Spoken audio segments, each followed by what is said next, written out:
সাবুদানা তো খেয়েছেন, কিন্তু এভাবে কি কেউ রান্না করে খেয়ে দেখেছেন? তাহলে আমার এই রেসিপিটাকে একবার ফলো করবেন। হ্যালো এভরিওয়ান, আসসালামু আলাইকুম। আশা করি যে যেখানে বসে আমার এই ভিডিওটা দেখছেন সকলেই অনেক ভালো আছেন। আলহামদুলিল্লাহ, আমিও অনেক ভালো আছি। আজ আমি আপনাদের সাথে শেয়ার করব সাবুদানা দিয়ে কাচের পায়েস অথবা দুধ সাবু রেসিপি। আশা করি আমার এই আজকের রেসিপিটা আপনাদের কাছে ভালো লাগবে।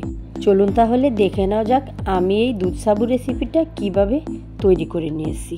আশা করি সম্পূর্ণ ভিডিওটা দেখে নেবেন। দুধ সাবু অথবা কাচের পায়েস রান্না করার জন্য প্রথমে আমি এখানে একটা বাটি নিয়ে নিলাম।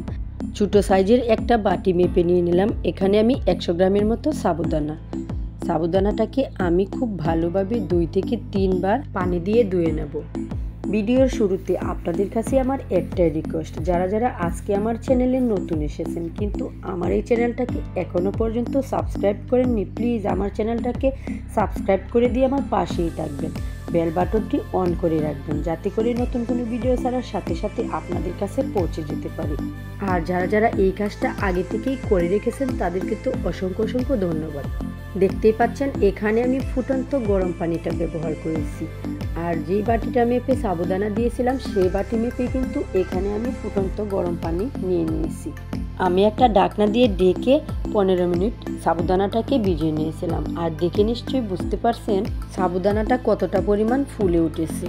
যারা যারা ভিডিওটা দেখতে দেখতে এই পর্যন্ত চলে এসেছেন কিন্তু এখনও পর্যন্ত একটা লাইক দেননি, প্লিজ একটা লাইক দিয়ে দেবেন। আপনাদের একটা লাইকে কিন্তু আমার শেয়ারের কাজ করি।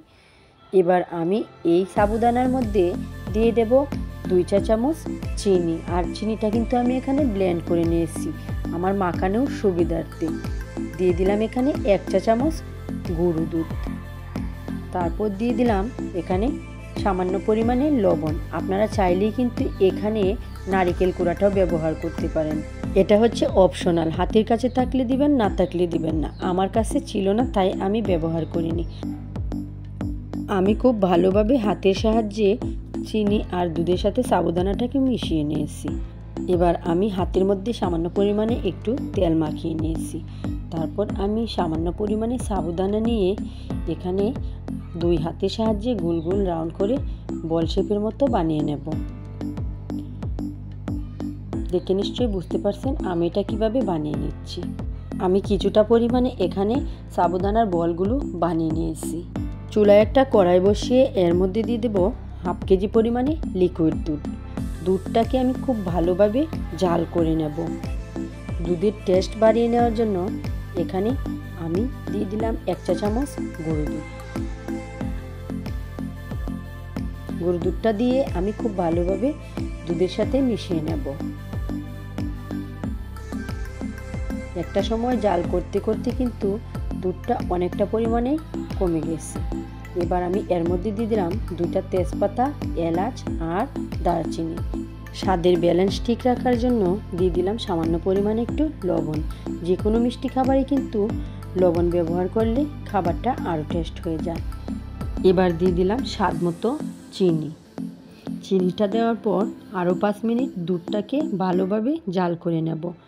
দুধটাকে ভালোভাবে জাল করে নেওয়ার পর এখানে এক এক করে যে সাবুদানার বলগুলো তৈরি করে রেখেছিলাম এক এক করে দুধের মধ্যে দিয়ে দেব। আর এই কাজটা কিন্তু আমি অন্যরকমভাবে করে নিয়েছি। আপনারা দেখে নিশ্চয়ই বুঝতে পারছেন। আমি অর্ধেকটা পরিমাণ বল শেপ বানিয়েছিলাম আর অর্ধেকগুলো আমি অন্যভাবে দিয়ে দিয়েছি, কারণ আমার কাছে এটাই সবচেয়ে বেটার মনে হয়েছিল তাই আমি এভাবেই দিয়ে দিয়েছি।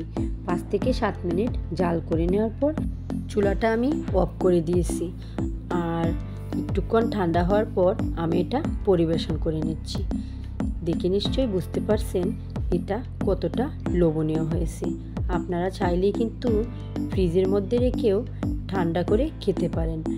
চাইলে আপনারা এই দুধ সাবুটাকে যে কোনো ডেজার্ট হিসাবেও রাখতে পারেন।